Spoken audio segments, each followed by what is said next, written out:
The day the king fell. He thought he ruled the school, but he picked the wrong target. When he tried to humiliate a quiet scholarship girl, he had no idea how it would end. 10 seconds later, he was lying flat on the gym floor, the air knocked from his lungs, while the sound of disbelief and shock echoed all around him. But the story didn't start there. It started at Westbrook Academy. Westbrook Academy wasn't just a school. It was its own world, an elite world, a place where legacy names echoed down marble hallways, where the children of billionaires, senators, and celebrities studied under vaulted ceilings, watched by security cameras and private guards. It was a school where tuition cost more than most people's homes, where wealth and power weren't just spoken of, they were lived. And in this world, there was a hierarchy. Money mattered, but power mattered more. At Westbrook, it wasn't enough to come from influence. You had to enforce it, and no one enforced it better than the athletes, the rulers of Westbrook. The basketball team stood at the top. They weren't legacies or heirs, but they didn't need to be. They were gods in a world of royalty. No one shone brighter than Chase Donovan, captain of the team. 6'4", blonde, and built like a linebacker, Chase carried himself like someone who had never lost a game, on or off the court. His father owned one of the largest real estate empires on the East Coast. His mother had been a famous actress. Chase was born into power and learned early how to wield it. He was charming when he wanted to be, dangerous when he had to be. Teachers ignored his pranks. Administrators gave him passes. The student body either idolized him or feared him.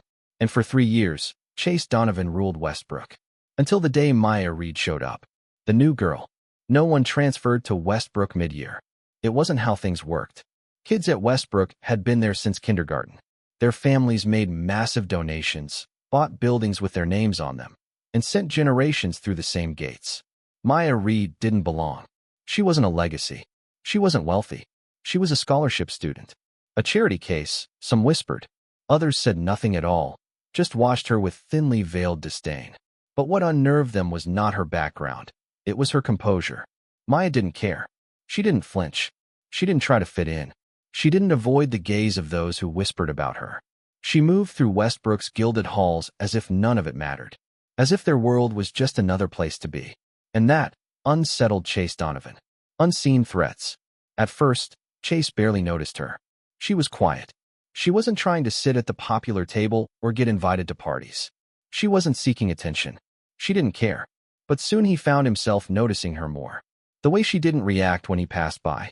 The way his teammates whispered about her. It was the silence that caught him. In a world where everyone played a role, Maya refused to play. She wasn't afraid. She wasn't impressed. She was indifferent. And indifference was dangerous. A problem that needed fixing. At Westbrook, the social order depended on perception. If someone could move through the school unaffected by power, it raised questions. Questions led to cracks in the system. Chase knew that. He couldn't let it happen. At first, he told himself it was curiosity, then irritation. But soon, it was something else. He pushed once in the hallway, shoulder-checking her. She stepped aside without looking back. He made offhand comments near her locker. His teammates snickered. She kept her head down, gathered her books, and walked away. No reaction. No fear. And people noticed. Escalation. When people whispered that Maya Reed didn't follow the rules, Chase knew it was only a matter of time before he had to remind everyone who was in charge. The opportunity came during Sports Day, Westbrook's annual festival of athleticism and dominance. A day where hierarchy was on full display. Chase led the basketball team through warm-ups, soaking in the cheers. Teachers smiled indulgently. Students watched in adoration. And then he saw her, standing by the bleachers, hands in the pockets of a faded gray hoodie, watching, expressionless, unimpressed. Chase decided that today was the day he put Maya Reed in her place. The free throw contest. At halftime, they called students from the crowd for a shooting challenge. It was a tradition. One picked participant after another shot free throws for laughs, while the team offered loud encouragement or playful jeers. Maya's name was called. Chase made sure of it. She stepped onto the court, calm, her movements smooth and unhurried. She took the ball without hesitation, lining up a shot. Chase didn't let her take it. He snatched the ball from her hands and tossed it carelessly over his shoulder. It bounced away as laughter rippled through the crowd. She didn't react. She turned and walked to retrieve the ball.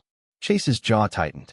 As she returned, he stepped into her path, blocked her way, waiting for a response. She moved left. He moved with her. Still no reaction.